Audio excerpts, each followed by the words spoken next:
Good morning, good afternoon, at good evening kung saan man po tayo mga bansa.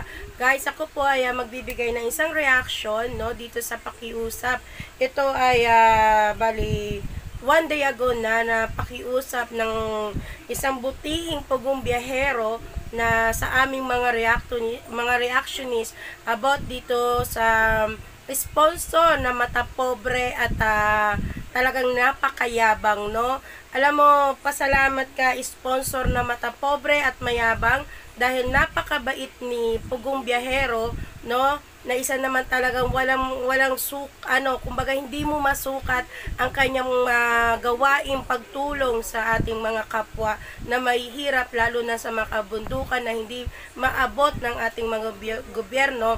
So, dito po ay nakiusap po si Pugong Biyahero, si Sir Fall, na tigilan na raw ang pagre-reaction dito sa mata pobreng sponsor na to at mayabang. Kaya naman po kami siguro napansin nyo, iba rito sa amin ay naglaylo na rin, iba sa mga reaction list ay naglaylo na rin about dito kasi syempre ginagalang at nire-respeto po ng mga reactionist ang isang Pugong Biyahero. Kaya guys, pakinggan po natin ang kanyang sinasabi.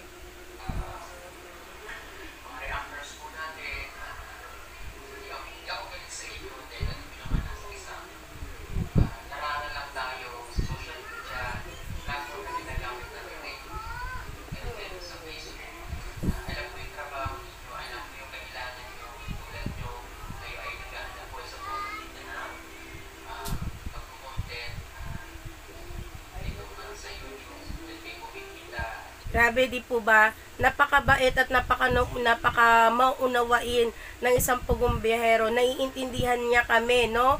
Naiintindihan niya kami. Kaya deserves talaga ng isang Pugong Biyahero o ni Sir Fall na bigyan siya ng reaction at makuha niya ang simpati naming mga reaction dahil sa ginawa sa kanya nitong mata pobre, no? At napakayabang na sponsor na to.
Ayan, dito sa maising panawagan niya po, no, na nakikiusap siya, natigilan na raw ang pag-content dito sa mata pobre, at napakayabang na sponsor na to. Kaya naman pero ang alam ko po kasi guys, itong si mayabang na sponsor na to, ito sa pakiusap nga po ni Sir Fall, no, kami po yung mga reactionist ay bibigyan po namin ng galang yan at respeto. At ang pagkakaalam ko rin po na ito si mata pobreng mayabang na sponsor na to ay nag-private na rin po siya ng kanyang Facebook live. No, ito po ay isang live selling diyan sa Virginia, USA. No, isa po siyang live selling doon at naka-private na po. So siguro hindi ko naman po kasi siya nasubaybayan sa mga live selling niya kaya hindi ko po nakikita na. Pero sabi nga niya sa kanyang isa sa mga last na video, siya daw ay nag-private na kanyang Facebook at ng kanyang Messenger. So siguro tinalaban na siya ng mga salita, no, ng mga reaction namin. Pero sabi ko nga, ito ay awareness, no? Awareness ito sa mga tao, lalo na sa mga nagbibigay tulong sa ating dito sa ating bansa o dito sa mga nagcha-charity, na hindi naman dapat na pag ikaw ay tumulong, kailangan mo naman talagang manduhan o kaya para kang na walang tiwala sa mga binibigay mo. Dapat pag ikay nag-abot ng tulong, pagkatiwalaan mo kasi nagbigay ka, nakisuyo ka. Kumbaga, yung pagbibigay mo na yon ay bukas sa kalooban mo, bukas sa puso mo, dapat nandoon din yung tiwala. Ngayon, kung hindi pa talaga naman nakikita yung box mo, no? Update ka lang ng update para naman sa ganon, malaman nila na ikaw ay tumulong. Pero yung pag-isipan mo ng hindi maganda ang isang tao ay hindi po maganda yon. Lalo na ang isang pugong biyahero, nasabihan mo na nagnakaw o ninakaw, ay mali pong paratang po yan. Kaya dapat po sana tayo ay maging lang po tayo, maging dahan-dahan lang tayo sa pananalita. Lalo na tayo ay nasa social media, 'di ba? Kaya naman siguro maging aral na sa iba itong nangyari na to, no, sa mga ibang mga sponsor, sa mga ibang nag-charity. Alam nyo guys, hindi biro po ang pagbibigay tulong. Hindi po biro ang ayun nga guys, no, hindi biro ang pagtulong, no, hindi biro ang ginagawang pagcha-charity, lalo na ikaw ay pupunta sa mga kabundukan o pupunta ka sa mga lugar na alam mo na minsan hindi mo alam kung doon ay mapapahamak ka, doon ay ano man ang mangyari sa'yo, masawi ka. 'Di ba? Kasi yung mga pinupuntahan mo, hindi mo naman talaga lubusang kilala yung mga 'yan. Kumbaga, pinuntahan mo sila, in-explore mo sila para sa ganun makita mo kung ano ang magagawang tulong, no? Kung ano ang maibibigay na tulong. Kaya ako talaga bilib ako dito at saludo ako kay Sir Paul o sa buong team ng Pugong Biyahero, no, kasi nga sa ginagawa nilang pagtulong na hindi naabot ng mga gobyerno ng ating bansa ay kanilang inaabot, no, kanilang pinupuntahan at kanilang binibigyan ng tulong. At nakikita naman po natin yung mga bawat binibigay ng mga sponsor sa kanya ay talagang naman napupunta kung saan, 'di ba? Doon sa mga taong nararapat talagang bigyan. At bilib ako sa mga vlogs nito ni Pugong Biyahero kasi nakikita ko talaga na lahat ng binibigay niya, no, lahat ng binibigay ng mga sponsor ay pinaghahati-hati niya yon. Mayroon ako dito siguro mga susunod na araw, re-reactionan ko yung nakita ko mga package, no, siguro 5 package yon na pinamigay niya at talagang hinati-hati niya yon. Pinapila niya yung mga tao at hinati-hati na niya yon doon sa mga tao na yon para lahat naman ay magkaroon, para lahat naman ay matikman, para lahat naman ay merong may makukuha doon sa mga package na ibinigay ng mga sponsor. Kaya nakakadismaya lang kung may mga sponsor na katulad nito ni Mata Pobre at napakayabang na sponsor na akala mo naman napakamamahalin, no? Napakamamahalin ng mga ibinigay niya. Alam mo guys, hindi naman kasi questionable dito kung mahal o mura yung binigay mo, pero sana naman yun ay mula sa puso mo. Pero ang nangyari kasi guys kumbaga pinaghinalaan niya na nagnakaw si Pugong Biyahero. Ninakaw ng team ng Pugong Biyahero ang package niya. Hindi man lang siya nagantay ng mga ilang araw pa o ilang pang baka malay mo na siya na ang susunod na na isya-shout out, 'di ba?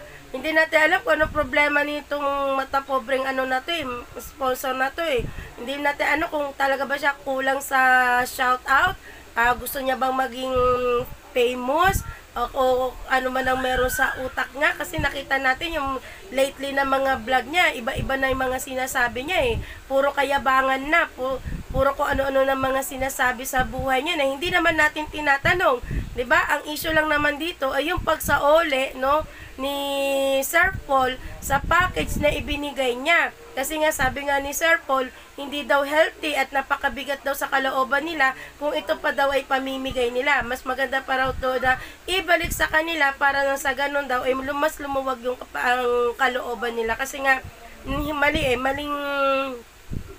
mali pa kung kukunin pa nila yon. Nagkaroon na ng hindi magandang issue. Nagkabatuhan na. Nakarinig na ng bashing itong Mata Pobre na to. At deserve niya talaga. Deserve niya na magkaroon siya ng bashing kasi sa mga pinagagawa niya, di ba? ando na nagsasayaw-sayaw na siya, pati mga alahas niya, iniyayabang niya, pati yung mga inititinitinda niyang mga bag, 'di ba? Pinagyayabang na, pati yung mga tao na hindi naman involved sa issue is inaano niya, kinakaladkad niya. 'Di ba? Samantalang itong si Pugong Biyahero o si Sir Paul ay 2 beses na humingi ng paumanhin. 'Di ba? 2 beses na humingi ng paumanhin at nakita naman po natin sa mga nakaraan niyang vlog na andon ay binabalik muli sa box yung mga pinamigay nitong babae na to, kasi nitong matandang mata pobre na to, kasi nga sabi nga ni Sir Paul nag-leak na raw yung mga lotion o mga mantika o whatever na nag-leak na doon sa karton na yun, kaya nabasa. Kaya ngayon, pinalitan niya ng bagong karton at ibinalik. At tama naman yung pag-inventory niya. Katulad ng pag-inventory nito ni Mata Pobre sa mga pinamigay niya. Pero dapat talaga rin humingi ng apologize itong Mata Pobreng sponsor na to, na sa ganun naman kahit papano siguro maawa naman sa kanya ang mga madlang people dito sa Pilipinas o sa lahat ng bansa, sa mga nakarinig sa kanyang pang-aalipusta, sa nakarinig sa kanyang kayabangan, 'di ba? Kasi sobrang yabang niya lahat inapakan niya O tumo yung mga katutubo, inapakan niya yung pagkatao. Pati si Sir Paul, inapakan niya yung pagkatao. 'Di ba? Pati mga 4-piece na wala naman sa issue, kinaladkad niya rito sa usapin na to. Ang issue lang naman dito ay yung pagsaoli ng package, 'di ba? Na dapat tinanggap na lang niya. Total, sabi niya nagpapagawa sila ng simbahan, may mga kakilala silang mga pare. So dapat doon na lang niya i-donate sa simbahan na 'yon, kasi baka mayroon pang mas nangangailangan sa mga package na 'yon, dahil alam naman po natin maraming nagmamahal kay Sir Pugong Biyahero at sa buong team niya. Kaya hindi naman talaga aasin kawalan siya.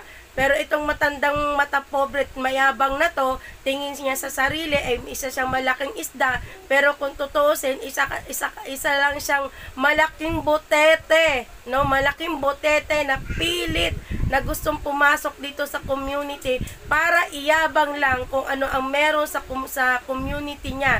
Dahil sabi nga, malaking asosyasyon sila doon sa Virginia na kung saan ay namimigay daw ng mga tulong. Pero parang sa tingin ko naman siya lang ang nagyayabang, samantala yung mga kasamahan niya ay tikom ang bibig. Pero itong matandang mata pobreng ito at mayabang, sobrang laki ng bunganga. Kaya kung ano-ano ang mga sinasabi at lumalabas sa bunganga niya, di ba? Kaya pati niya yung asawa niya na hindi naman dapat makaladkad, especially isa foreign guy. So alam ko ibang mga foreign guy napaka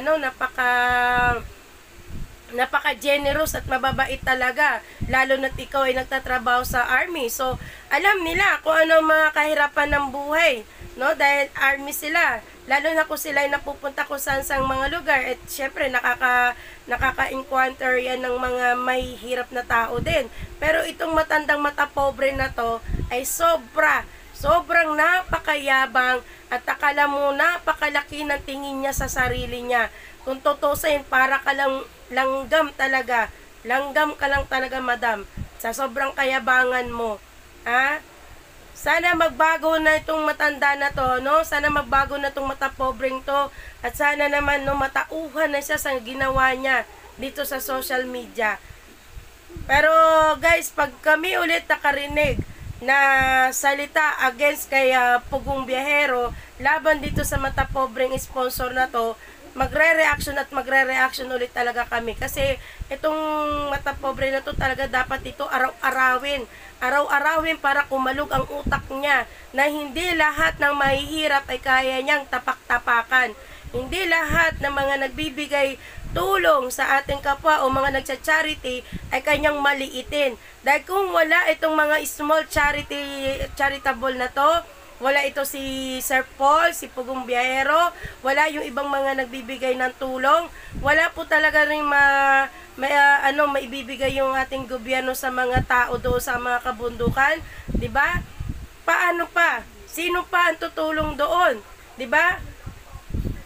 Kung wala tong mga small charities na to, itong mga nagbibigay tulong, 'di ba? Walang magiging, walang makakaabot sa kanila, walang makakatulong sa kanila doon, 'di ba? Kaya hindi biro ang pagtulong o pagbigay tulong ng mga nagcha-charity, lalo na po si Sir Paul o si Sir Pugong Biyahero, na nakita naman natin na ultimo ilog ay tinatawid niya, ultimo kabundukan ay pinupuntahan niya para sa ganon ay maabutan ng tulong. Kasi nga sabi ko nga, hindi lahat ng local government dito sa Pilipinas ay nabibigyan pansin ang mahihirap na tao, lalo na sa mga kabundukan. Kaya siguro mas pinili ng isang Pugong Biyahero ang tumulong sa mga nasa kabundukan, dahil nga hindi maabot ng mga nasa government natin, ng ibang mga foundation na center.